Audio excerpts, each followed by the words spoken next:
आज फिर एक बार मैच होने जा रहा है हमारा टूर्नामेंट। आज रोहित भी आए हैं आज हमारे गांव के।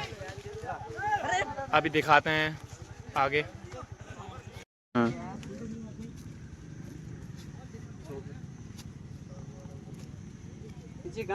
हमारा मैच हो रहा था यहाँ पे, पिच गीली हो गई है यहाँ पे।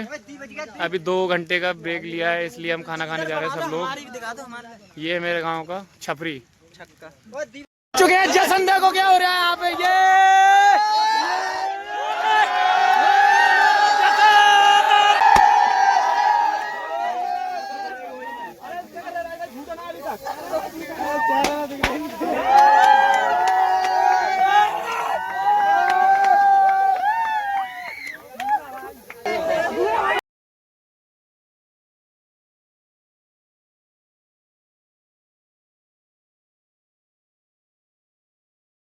अरे बहुत हल्की चला